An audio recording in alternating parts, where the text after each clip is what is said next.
haven't seen it. Oh, all right, then we'll do that as well. Then right, I saw a ghost in Derby Jail at 3:20 on a Friday afternoon.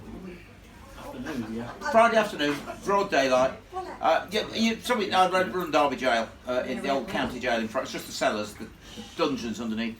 And I'd gone in to raid the till from the night before. There'd been a ghost walk and I hadn't done it. So I popped in just to get the money out of the till. And I was in the kitchen area. It was a cell, prison cell, but we converted it into a kitchen. There's a cut-out window with a corridor going down the side. And I'm on the phone from a bloke from Derby City Council. And he was the guy that, funnily enough, every year used to dress up as Bonnie Prince Charlie on a horse riding through the streets. His name was Darren Best from Leisure Services. Luckily, I knew him. You know him? Yeah. Darren Best. Right, he lives in Chad, I think. Yeah. Anyway. We did a dress code. Oh yeah, anyway, he wasted years. He doesn't do it now. He's got too old. He's too old for Bonnie Prince Charlie now. I'm still on the phone. I'm still on the phone talking to him, and there's a cut-out window with a corridor going through it, and all of a sudden, this grey, hazy person glides down the corridor. And when I say person, it was grey. If I've said it once, I've said it 20,000 times. It was distinctly grey. And it was the shape, it looked like Casper, looked like a ghost. It was that shape. It looked as if someone had got a sheet over their head. But it wasn't a sheet, it was a grey haze. But I couldn't see the wall on the other side of it. But it was dense and person shaped. It wasn't male, wasn't female, wasn't clothed, but it was dense in haze. And I saw it and I sensed it. And I'm stood on the phone talking to him, and I watched it for, and I'm not talking about the corner of my eye or like that, or a brief second, then it went. I watched it glide as long as it took to get past the cut-out window, and then there was a pillar, and then I lost it. And I'm stood there, and I said, I've just seen a bloody ghost.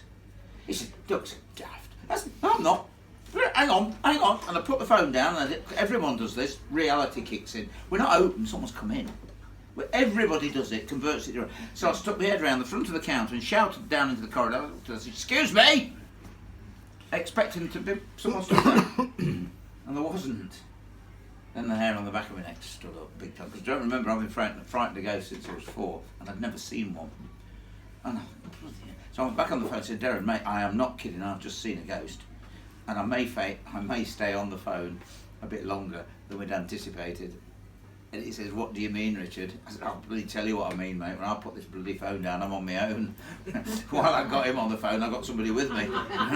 So we chatted for quite a while, and I was going on about the parade we were doing and this. And I kept saying, honest to God, mate, I'm not kidding you. I've never seen one, I've just seen a ghost going in here. And in the end, I said, well, I'm going to have to let you go now. And he says, well, I've got work to do. Yeah, Derby City Council on Friday afternoon. You know, Excuse me. You have to check your audience out first. Yeah, no, you do. No holds barred here, I'm telling you. You wait till later. Anyway. So he said, well, so I put the phone down, and then I really panicked because I'd actually got to go out of the kitchen. And I'd got to go up the corridor where I'd just seen a ghost. By the way, that's the end of it. It's over. I didn't see it. It was gone. It had come in, and that was it. But I mean, you have to tick the normal boxes. You know, what was it? A foggy day, and had a. Have you been drinking? Yeah, well, 3:20 on a Friday afternoon. Now, even I was at work then, you know, unlike Derby City Council. And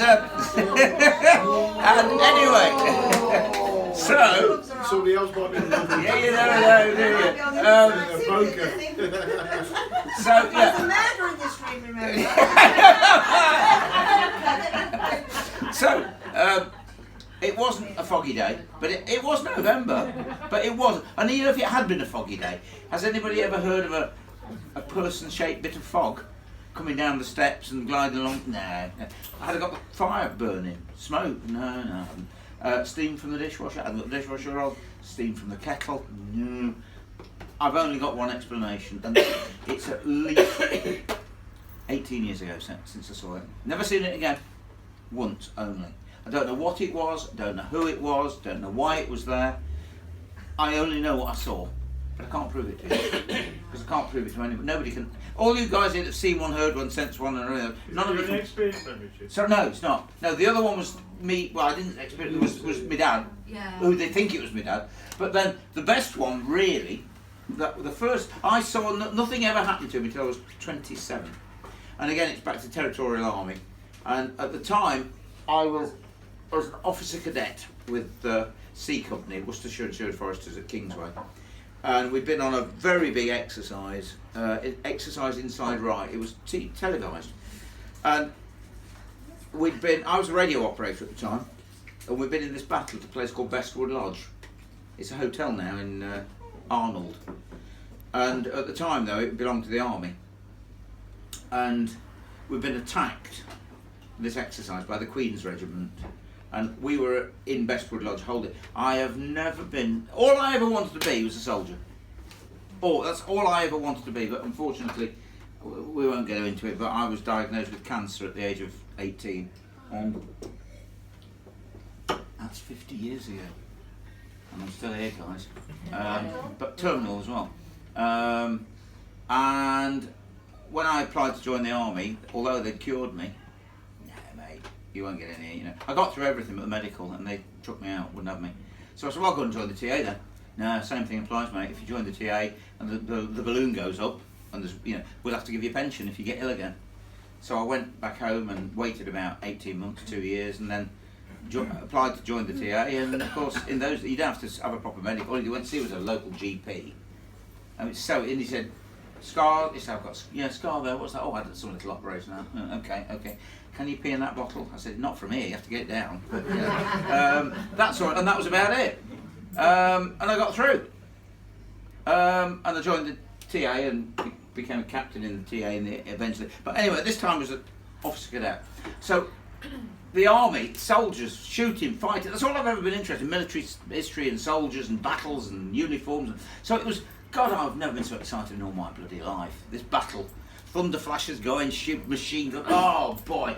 And we beat them off, and it must have been 1 o'clock in the morning. We'd been out for a couple of days, and we got this big room where we were billeted. It was a 1930s style classroom at the side of Bestwood Lodge. Bestwood Lodge goes right back. King John stayed there. It was a very historic place, but not where we were. It was a 1930s style big classroom with great big window, and there was 37 of us, sold in a platoon, all round the room, and I was the last one back in with this officer, with a lad called David Freeman, and he went down the bottom of the room, and he was still standing looking out the window. I got back in my sleeping bag, and I was up against the wall, and there was a kitchen on the other side of the wall there. Back in my sleeping bag, rifle down my side, tired, very tired, and I lay down, put my head down, and I've been there about 2 minutes. And I heard a noise. Bloody hell, the bat, someone's coming. And I went to get my rifle because I heard a noise at the side of them. And I looked, and there was nothing there, nobody there. Back down, rifle down, back my head on what I've got, as a pillow. And then all of a sudden this voice started up at the back of me, calling for a nurse. And it was a voice of a young man of about, 17, 18. Moaning, crying, and calling for a nurse.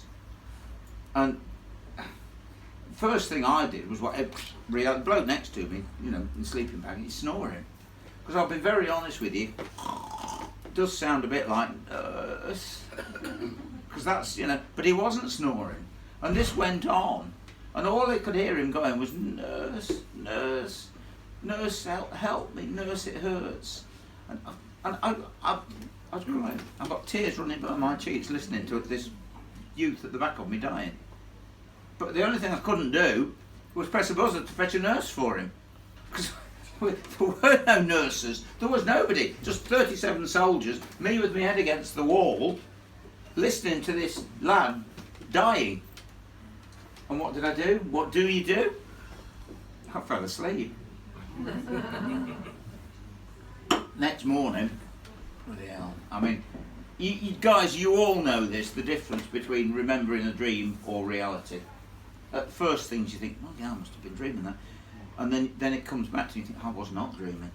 And I was You see, the thing is, don't forget I've told you I'm frightened of ghosts. I was not in the slightest bit frightened, because all it was a voice of a young lad calling for a nurse, and it was so I didn't tell anybody. Well, of course I didn't. They'd laugh me out of the place, wouldn't they? So it's just, oh yes, it's just heard a ghost. Yeah. So I told nobody, didn't tell a soul. But it was there, it was at the back of my mind all the time, because I was really dead excited about it. Because I heard a ghost. And I wasn't frightened of it, because it wasn't frightening. So that was the end of it. Exercise had finished, and as an officer cadet, you got every shit job to do under the sun, including like being right. Then I had to peel potatoes. And the next thing, I've got to drive the minibus down to Sennybridge in Wales for the rest of the fortnight's camp that we were on. And there was me, Charlie Zammit, who was a Maltese lad, soldier, from Derby, and a young lady at Women's Royal Army Corps that we'd given a lift down to the camp. And we're driving along, and we were talking about it, and she says, because she hadn't been, she says, so what happened to you? Where were you last night? I said, oh, we were at Bestwood Lodge. It was fantastic. We got attacked by the Queen's Regiment. We had this I said, I had fantastic. Oh, she says, Bestwood Lodge? I said, yeah, Bestwood Lodge. She said, oh, that's haunted, you know. I said, oh, come on. No, I know it's haunted. She said, no, I'm not kidding you, look. It's haunted. There was an article in the Nottingham Post last week. I said, you're kidding? She said, no, I'm not. She said, no. I said, whoa, don't say any more. Stop. And there's Charlie Zammit. It's a bench seat. Charlie Zammit's next to him. I said, Charlie, just before she says anything, I want to say something to you, right? Because I want to say something before she said anything. And he says, what are you on about? I said, what happened to me? Nobody knows, but what happened to me last night? And I said to her, before you say anything, I want to say something to you. I said, it was probably a hospital during the war. Oh, she says, that's part of the article. It was requisitioned by the army during the Second World War and became a hospital. I have never seen that article. I never bothered. I have, to this day, have never been and fetched it and got it and said, "Here, by the way, guys, look here. This is the article." I've never bothered.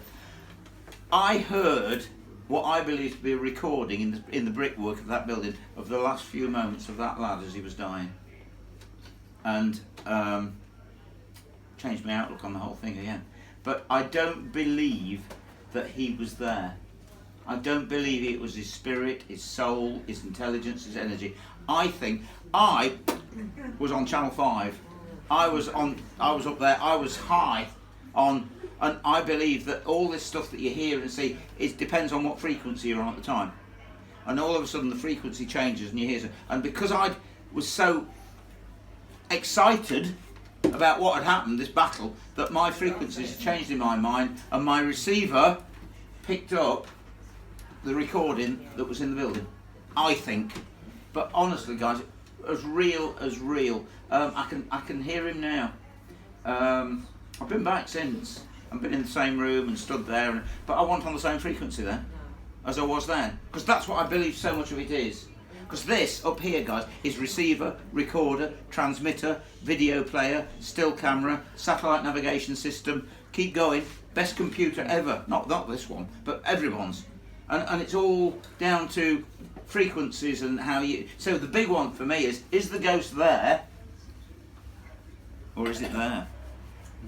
In your mind. I don't mean, oh, it's all in your mind, but I do mean it's all in your perception. That's why some people see things, some people... That's why if someone's dead excited and something's happened, or they've had an argument, frequency changes and they see something. And it's real. Right, how many people of Irish extraction do we have in here tonight? Put your hands up then. Come on, show your hands. Wow, I'm loving it. Up your fire. Basically, we're all... Derby's... Up your fire. No, not yet, not yet. Derby's a big village, basically, and nobody realises it. So anyway, so here we go, right? It's 1774. 1774, and it's Christmas.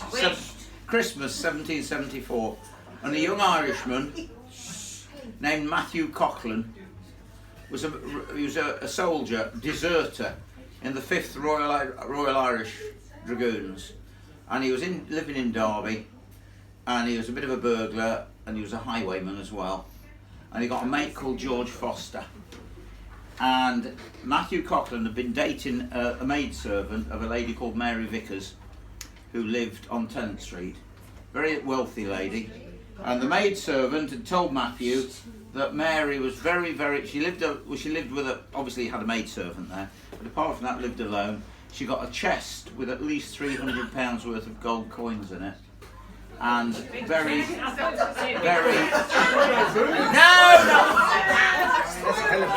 a treasure chest with a big lock on it. Anyway, back to the script. So the two of them planned to rob her on Christmas Eve, 1774. The snow was deep, the wind was howling, it was a frosty night, about 12:30. Yeah, that's it, the wind was howling just like that. Can we have a bit of snow now as well? No? And a group of musicians called the Derby Waits, they were 18th century musicians, had just been playing around the taverns in the town, and a couple of them were on their way home up Tennant Street, and they heard screams coming from Mary Vickers' house. So the two lads ran across to the house, and the front door was open.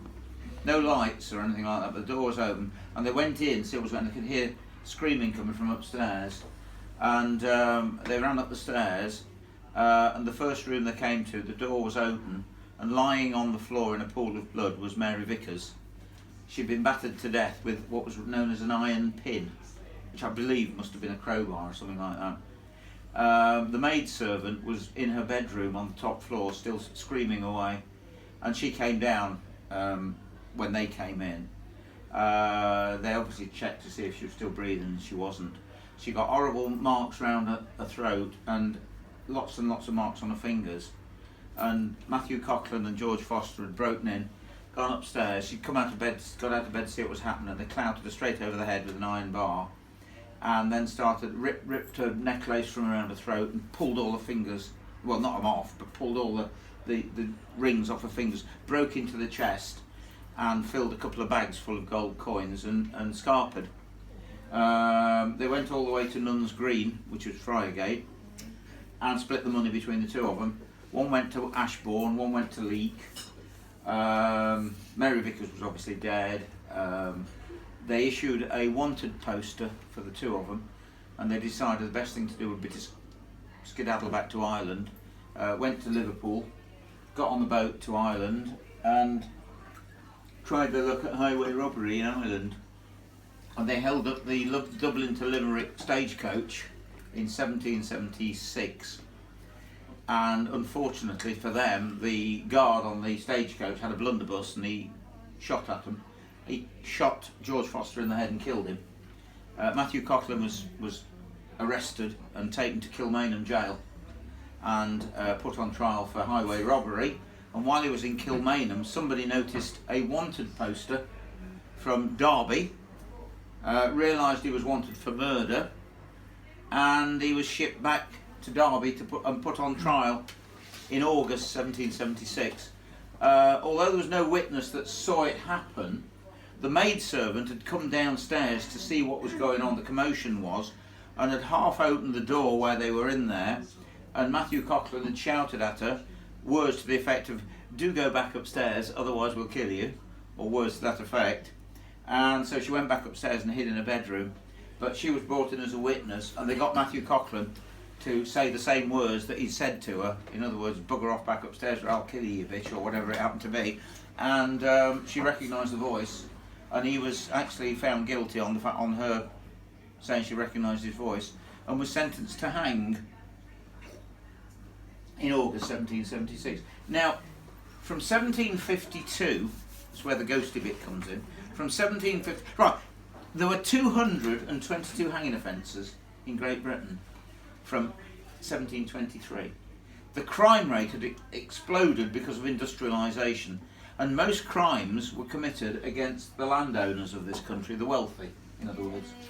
Absolutely. And basically, farmers, landowners, lord so-and-so, lady so, all this sort of thing, they made these laws that anything to do with stealing from the rich, for want of a better word, was a hanging. The idea was to get rid of the criminal element, kill them all, right? stealing a sheep, stealing a cow, stealing a horse, shop breaking, house breaking, burglary, attempted burglary, rape, attempted rape, murder, attempted murder, setting fire to haystacks. 4 men hanged in front of Derby Jail in 1817 for setting fire to a haystack at South Wingfield in Derbyshire. Shooting rabbits, digging up turnips, not your own. Well, I don't know about that. Poaching, appearing on the street with a sooty face. Was a hanging offence in Great Britain. What about chimney sweep? Hey, why? Well, you see, you're either a burglar at night or a poacher, so you blackened your face like camouflage cream. So it was a hanging offence. Anyway, guys, it was very unfair. You got this guy that shot a couple of rabbits at Kedleston Hall to feed his 12 kids. Well, you probably wouldn't feed 12 kids with 2 rabbits, but anyway, shot the rabbits, right, and was hanged. Not only condemning him to death, but probably his children.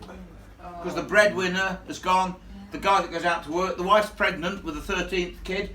How's she going to feed the kids? Well, so probably the kids are going to die as well. But a guy that murdered someone, guy at Hulland Ward in Derbyshire, up near Ashbourne, hacked his niece and nephew to death in 1815 with a gorse hook. I think it's a hedging type, it's like a scythe. 4-year-old niece was beheaded, and the 8-year-old little boy was hacked to bits. Now I just think he deserved to hang, personally. But the guy that shot the rabbits for the kids to live didn't deserve, right? So in 1752, the church, God bless them, and the government came together to make the punishment fit the crime. And the Murder Act of 1752 stated that no murderer was allowed to be buried. Ooh, hang on. Excuse me. No laid to rest. More tea, Vicar. What are you going to do with the body?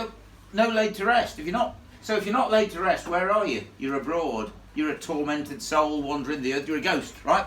But what we're going to do with the body? So the Murder Act stated that when the judge passed sentence of death on the murderer, you be hanged by the neck until you are dead, and then publicly dissected in the Shire Hall in St Mary's Gate. So after you were dead, you were stripped, your clothes were sold to the crowd as souvenirs, the rope was cut up into small lengths and sold for £1 a strip. Money for old rope, thank you, madam. Yeah, there you go. Love that one. Yeah, and the body was taken back, laid on a dissecting table, and publicly dissected. Up to 5,000 people would be queuing up outside the Shire Hall to come in and view the body. Right? Everything was removed. Your skeleton was boiled. The bones were boiled in a cauldron to get the meat off them. Then it was wired up and given to the local hospital as a skeleton. Your skin was flayed, removed, taken to the tan yard in Full Street, and tanned and used to bind books telling of your life and trial. If it's a big enough piece of skin, they'd make it into a pair of slippers for the mayor. Souvenir. This is real, this is fact. Now, punchline of the story, guys. The body wasn't whole. And that meant on the day of judgment, no material resurrection for you. Where are you going to go? Straight to hell and burn in hell. They knew this in the condemned cell. So they knew they weren't going to get in up there. They ain't going down there. I'll stop here, thanks. Of course, that's why Derby Jail's got so many damn ghosts in it. Right, now, the judge had 2 options. Publicly dissecting you or gibbeting you. That's before your death, the blacksmith came into the condemned cell and measured you for your last suit. And that was a metal cage with arms, legs, and when you were dead, the body was tarred to preserve it longer. You were taken back to the scene of the murder, nearest scene of the murder, and hung up 30 feet in the air with the fowls of the air pecking at your flesh and pecking out your eyes. And you were left there to rot. And the last time it happened in Derbyshire was 1815. A guy called, forgotten his name? I've only got Matthew Coughlin in my mind at the moment, but it'll come in a minute, don't worry. Anyway, he murdered a woman at Wardlow Myers near Tideswell, and they hung him up in 1815. They didn't take him down till 1826. There wasn't much left of Anthony Lingard. It suddenly comes back to you, doesn't it? Anyway, the judge condemned Matthew Coughlin to be dissected, publicly dissected in the Shire Hall. But the family of Mary Vickers went to see the judge and had a word with him and said, no, we don't want him dissected, we want him gibbeted. We want him hanging up in Derby to remind everybody about what happens to a murderer. So they tarred his body, took him up to Bradshaw Way. It was called Bradshaw Hay then. That's where Matalan is. You know what I mean? The car up there. Right, say it? Hello, Bunny. Yeah. Anyway, it was more or less right at the top of the hill. And they hung his body up 30 feet in the air in 1776. And they didn't take him down for 15 years. There wasn't a lot left of Matthew Coughlin. But there's a report I've read only the other day of a youth walking through the streets of Derby with his yellow bleached skull that had fallen out the gibbet cage. And Nick, where is it? Anybody got it? I think I can find that now, mate. Anyway, the story. Matthew Coughlin was hung up there, and it was then Christmas Eve again, 2 years after the murder, and there were a group of lads drinking in Ryan's in St Peter's Churchyard. Yay. Right, but it was called the Green Man. It was the Green Man. And they were talking about the fact that it was the anniversary, it was 2 years since Matthew Coughlin had murdered Mary Vickers. And after he was gibbeted at the top of Bradshaw Way, the local newspaper, the Derby Mercury, used to put out stories that the ghost of Matthew Coughlin was frequently seen wandering around the gibbet post. Because he wanted his... He wasn't at rest, because he hadn't been buried. And his body was decaying and dropping to bits. So they were talking about it, and a group of the lads had a wager and decided that the fact that it was a windy, snowy night again, Christmas Eve, and it was very unfair, it must be very cold up there at the top of the hill, with the wind blowing and bleaching his bones and what have you, that they thought it'd be a good idea if someone would take a bowl of boiling hot broth up to Matthew Coughlin and give it to him. And so they all said, well, I ain't doing it, because no, I ain't doing it. And anyway, this lad volunteered to do it. And so they got a ladder from the back of the pub or the inn or whatever it was there.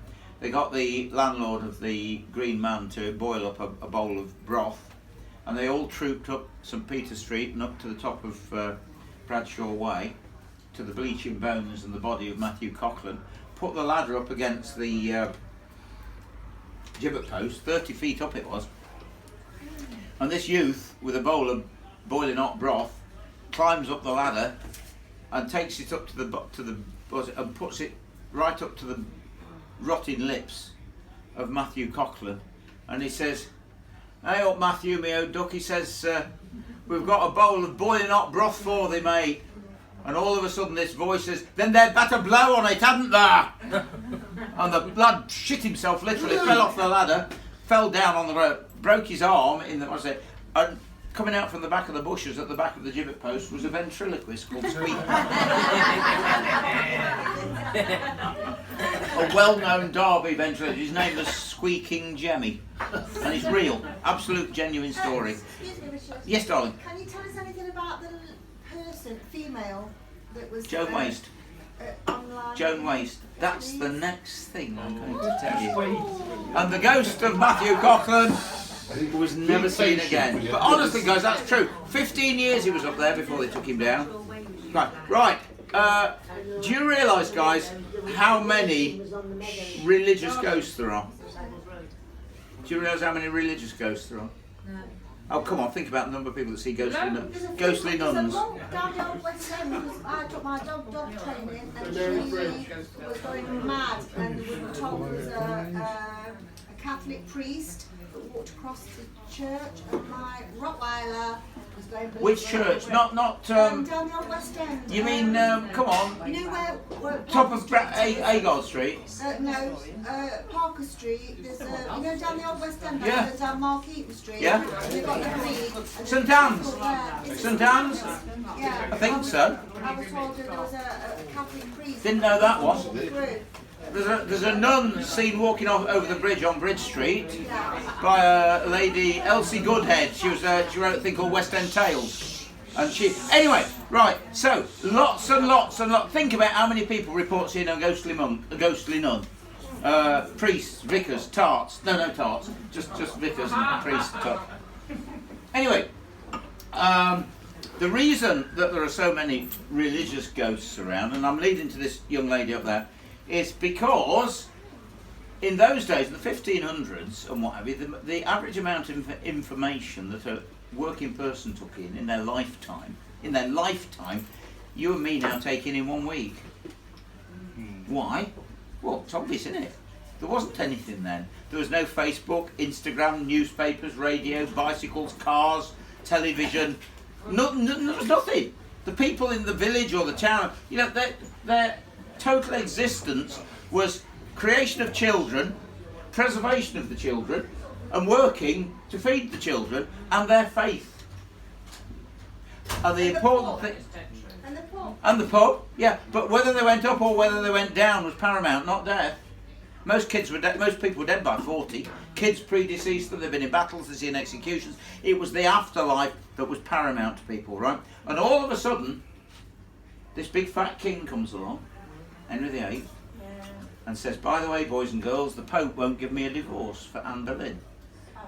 Right? Who's illegitimate anyway, because she's the daughter of his second wife. Think of that. So, we're all changing sides, boys and girls. We're no longer good Catholics. We're all good Protestants, Church of England. Well, boys and girls, it's a bit like asking a Derby County supporter to put a Forest shirt on. Whoa! I'd die!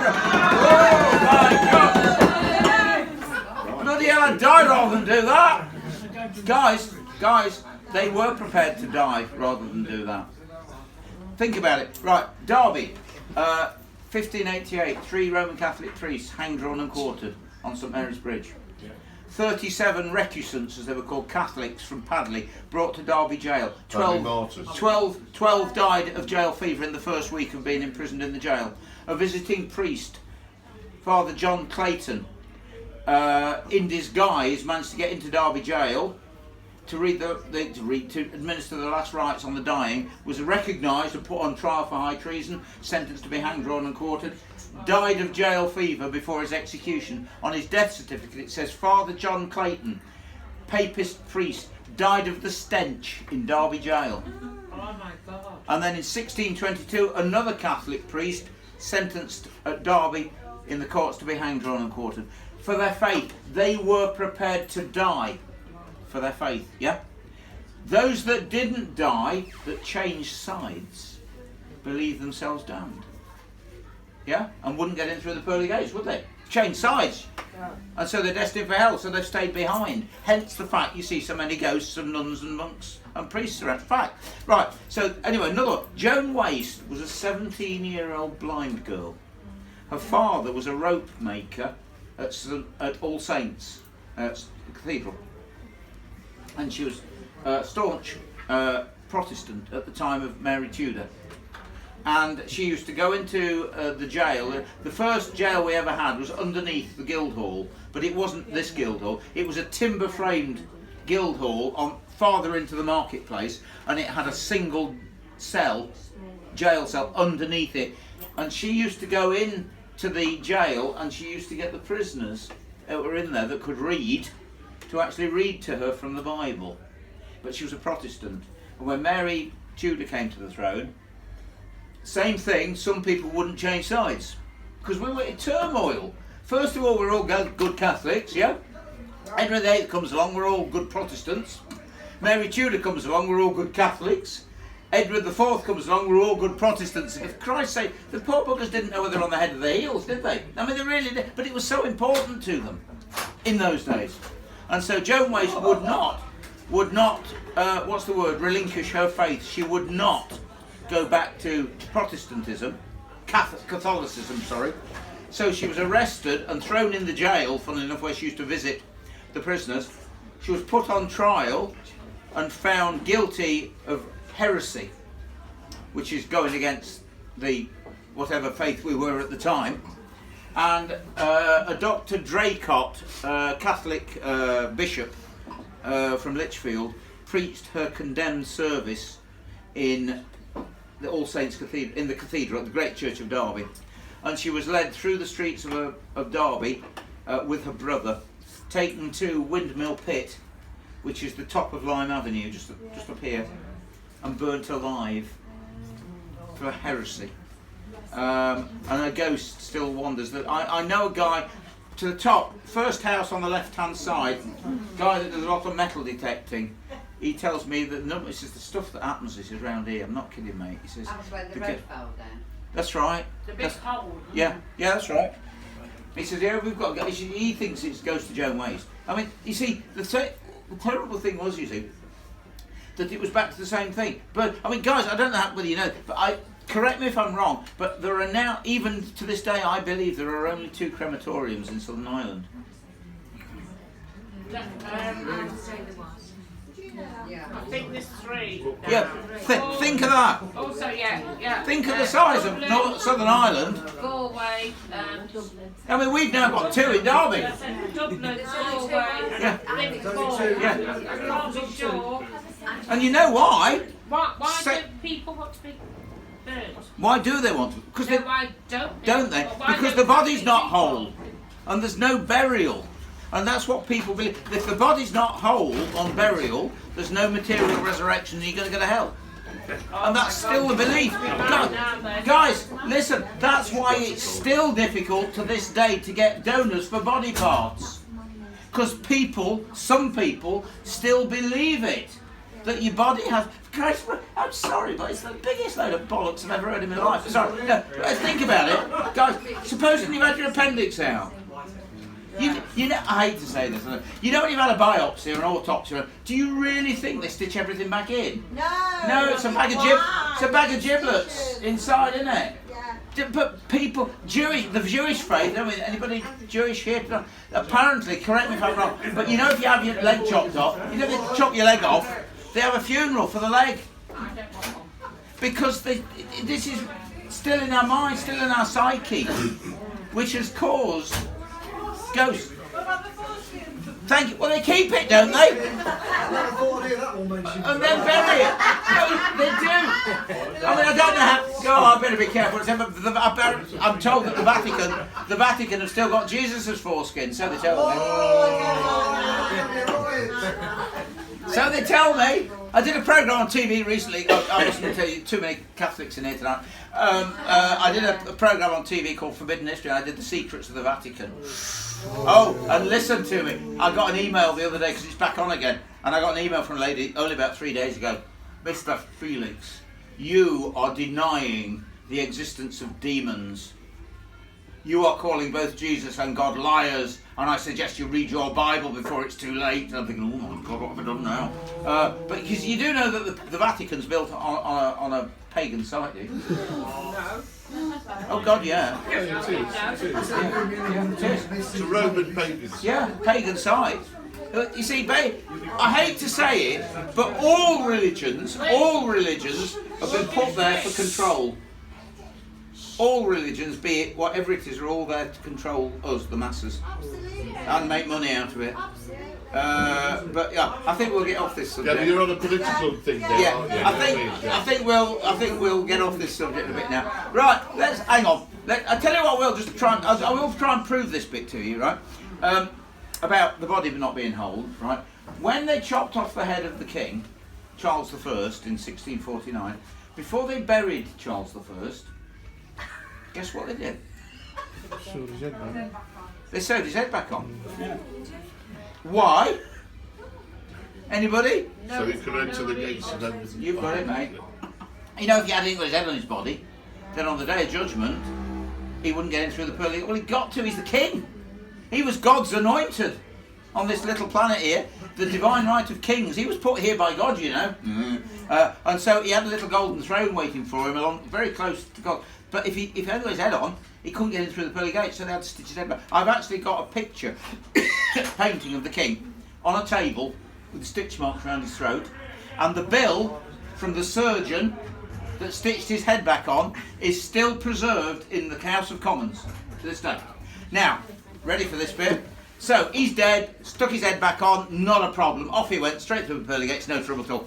Oliver Cromwell took over, as you know, and was the absolute scourge on the Catholic world and Ireland, and oh my God, what? Yes. Right. Well, let me tell you something about him. You'll like this bit. Down with that sausage. Listen to this. Oliver Cromwell was Lord Protector for 13 years, and he died. Yeah, great. Okay, and they buried him in Henry VIII's, Henry VII's, whatever it is, in Westminster Abbey. Right? He'd been dead for the crypt. He'd been dead for 3 years, and then they invited Charles II back, the king, the new king, restoration. Right. One of the first things he did was round up all the people that signed his dad's death warrant and put them on trial for regicide. Regicide isn't killing Reggie. Regicide's killing the king. Punishable by being hanged, drawn and quartered, which means the body's not whole and off you go straight to hell. Same old stuff, right? A third of them were dead, a third of them had escaped to Europe, and a third of them were captured, tried and hanged, drawn and quartered. But Oliver Cromwell had been dead for 3 years. Didn't matter. They went to Westminster Abbey, dug up the dead body of Oliver Cromwell, took it to Westminster Hall, sat it on a chair, dead, and put it on trial for regicide. Weird. They found Oliver Cromwell's 3-year-old dead body guilty of regicide. And so they took his body to Tyburn in London, which is where Marble Arch is, where all the hangings took place. They hanged the body of Oliver Cromwell for 24 hours, took it down, chopped off his head, threw his body in a cesspit 20 miles away, and took his head to London Bridge and stuck it on a spike. Why? Think about it. Because they thought, they didn't know, but they thought perhaps in the spirit world there's no time. And even though he'd been dead for 3 years, they might just catch his spirit before it got through the pearly gates and send it to hell. What a load of bollocks. Hang on a bit, but what a story. Well, what about Elviston Castle though, Richard, about all these bullet holes? That's the next one. Go on then. Are you some of you guys psychic or something? Say again, darling. About your soul. It wasn't about the person, it's about the soul. Yeah, oh yeah, but yeah, you're right. You're right. But the belief was as well. No, listen. Right, the next bit. Let me do this little bit because you're absolutely right. But you see, the worst crime against God was called self-murder, suicide. And until 1823 in this country, suicides, self-murderers were called, weren't allowed to be buried in consecrated ground in a graveyard. All suicides in this country were taken to the crossroads and buried at the crossroads with a wooden stake through the heart. No coffin, laid in the ground in a shroud, and then a wooden stake hammered through the heart into the ground. This is where your Dracula rubbish comes from, right? The suicide, right? So then, to make sure you couldn't get out, because this was to hold you in, right? They then put a big flat stone on your face. And then they filled you in. Because they knew, as a suicide, that you would be a tormented soul wandering the earth. Because you weren't going up there, you didn't go down there, so you'd wander the earth. So this was to stop you. But if they buried you at the crossroads, even if you got out, you'd be confused, and not know which road to take, and always remain at the crossroads and never bother anybody in the village. It's more rubbish, but it's not. That's what was in the people's minds that have become ghosts. That's what I'm trying to get through to you. And so that's what everything was designed to either send you to frighten you, to send you to hell, or to keep you here, and all that sort of. And it's crap, but it's not. It wasn't to them. It is to us. But it wasn't to them because they got very little in their minds. And so it's created ghosts that have stayed there. Elviston Castle. What about Elviston Castle? I mean, in my opinion, Elviston Castle should be the Derbyshire Heritage Centre. It should. It's Derby's castle. We love it, and yet it's being so sadly neglected. It's because you can't go in there at all. It's just beyond there you can go. I'm trying to do a ghost walk around the castle. I saw a wedding a few months you can go into the big room, Yeah, one room, Yeah. and that's it. Do you remember the estate, the farm estates and everything? Can you imagine having stagecoach and a stagecoach ride and The reenactments of saddles battles? and theirs. Everything. Telling the story of Derbyshire. It would be fabulous. It would attract people from far. It does anyway. And we love The it. ghost though. Like the ghosts. Oh, I mean, I used to Do you know what killed Overston Castle? The parking prices. Really? The parking prices. The whole thing. You'll That- park on the No, same no, road no. now when you're The trying to get parking prices. That's what killed Overston Castle. They're bonkers. That's what killed. Well, the other thing Overston Castle. that's Put the nose up to the other thing like that's the killed fence. it is neglect. Yeah. It is neglect. Nobody visits it. You know what I mean, because of it. We can't go in, you see. Richard, get back to the ghost. Oh well, we used to do a thing called the huge ghost hunt, and the best we ever did, we got 740 people turn up at Elveston Castle to do a ghost hunt. Various times, 20-minute ghost walks, unbelievable. Stop me doing it, can't do it. Anyway, there's so many ghosts in Elveston Castle, it's fabulous, it really is. But the best story I've got, Christmas ghost run. There's a guy called Dudley Stanhope, 9th Earl of Harrington. His nickname was Old Whiskers. Very, very, very popular man in Derby and Derbyshire, and he was big into hunting. They had the Elveston hunt. They met. If you go into, you go under the clock face and through the archway on the right hand side, there's some big half circular railings. That's where the hounds used to be brought before they were let out. Before that, we're going back a bit before him, of course, 1643, 44, something like that. Elveston Castle was laid siege to by Sir John Gell, who was parliamentary commandant of Derby and lived in the house directly opposite the friary. That big house, Elizabethan house there. He hated the Harrington family, and he laid siege to Elveston and eventually defeated them. And some of the royalists that wouldn't surrender were captured, lined up against the wall of the church and shot with a firing squad. And that's the bullet hole, the musket ball holes that you can still see on the church. And that's what it was a firing squad that they were lined up and shot. There's the ghost of Kathleen Emily, who was the wife of the Earl of Harrington. She was buried in 1949. Fascinating story. She was doing a bit of a Lady Chatterley job. She was knocking off the gardener, the head gardener. And I don't know what happened and why, but when she died, she was taken to the north side of the churchyard, where there's a hedge now, and she was buried facing north-south instead of east-west, outside the churchyard, with a very nice grave, posh grave, with a name on it and a date and everything else, but she's outside the churchyard, buried the wrong way round. And it's her ghost that wanders the graveyard, wanders all the way down to the castle itself, and the Elizabethan bit on the end. She's the white lady. She's the White Lady, yeah. And she's also seen sitting in a rocking chair, inside, people see her through the window, rocking back, and it's Kathleen Emily. She's not at rest, because she's outside the churchyard, but I can't find out the real reason why. They say it's because she was knocking off the head gardener and the Earl wasn't very happy about it, but no, he wouldn't. But why he'd bury her the wrong way round? But that's the story. Was it an abbey before it was a house? Was No. it that small section and somebody said it was... No, just a Elizabethan house. No, not an abbey there. But I mean, guys, I don't know whether you realise what a religious place we were in medieval times. We had 5 monasteries in Derby. We had the monastery of St James's Street, the monastery of St Helen's Street, the leper hospital dedicated to St Leonard Street, a friary, Dominican friary, Friargate.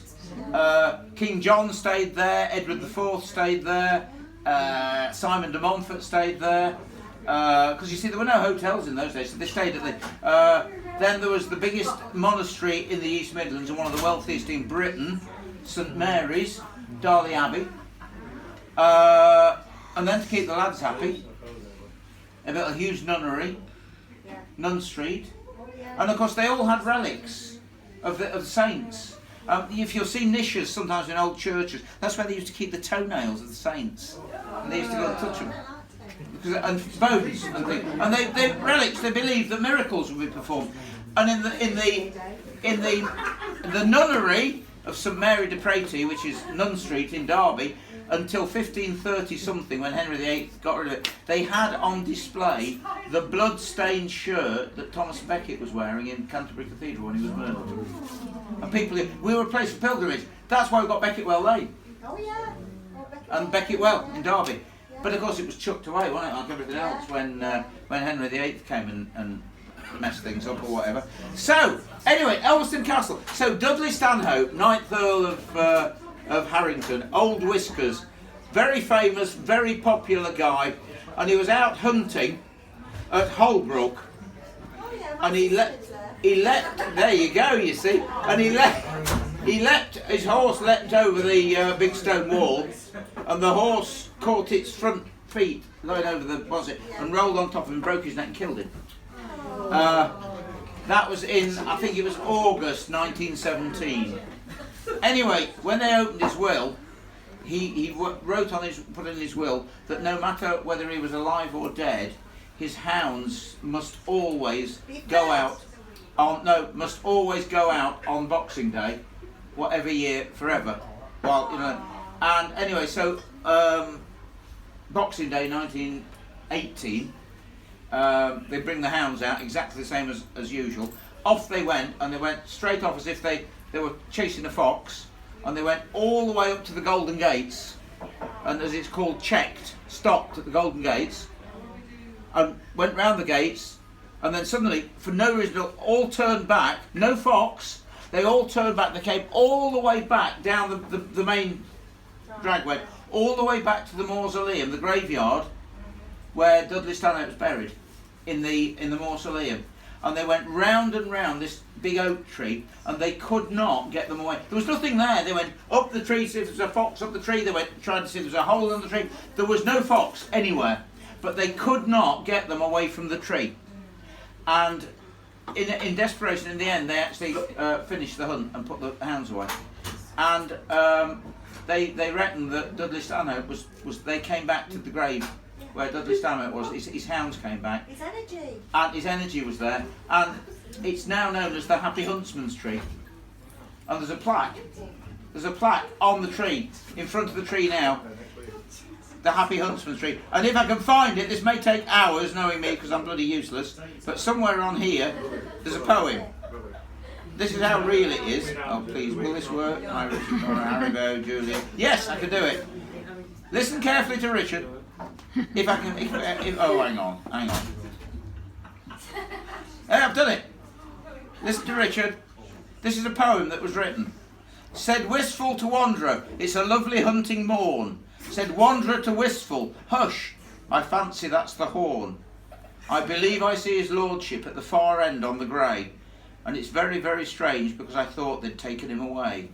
As wanderer spoke to wistful, a big grey fox broke covert. They threw their tongs and raced away, heads up, stern down they flew. His lordship was a-calling them, they knew, they knew, they knew. Straight as a line to the churchyard, where they say his lordship waits. There was never the sign of a big grey fox. The grass was trampled and pressed, where yesterday the best loved man in the Midlands was finally laid to rest. How's about that? So the happy, and if you go there now, go around the back, you can see this big stone plaque up against the tree, just called the Happy Huntsman's Tree.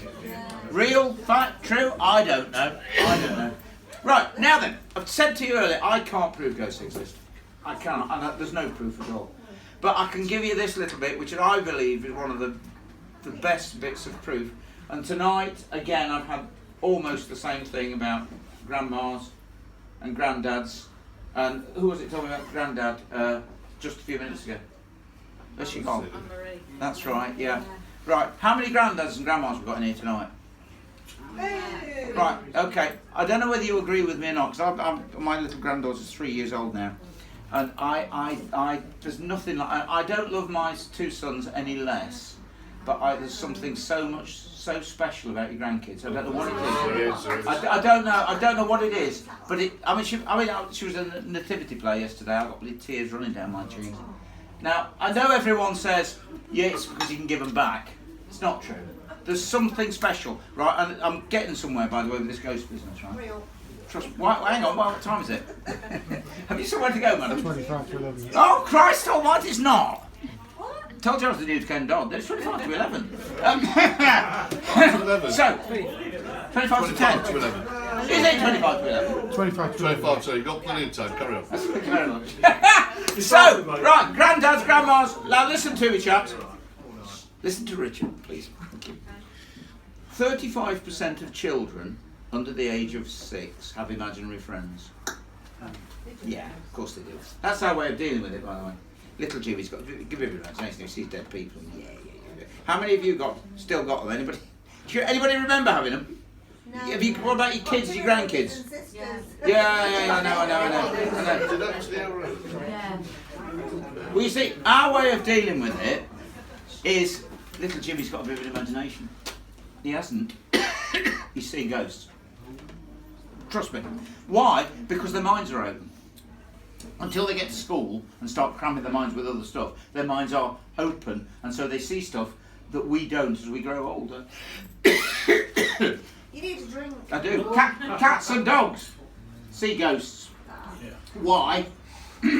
Because their minds are open. They've got. I always say, why does an elephant never forget? It's got nothing to remember. Children see ghosts because their minds are open. As they get older, there's much more chance of you seeing a ghost when you're on holiday. Why? Because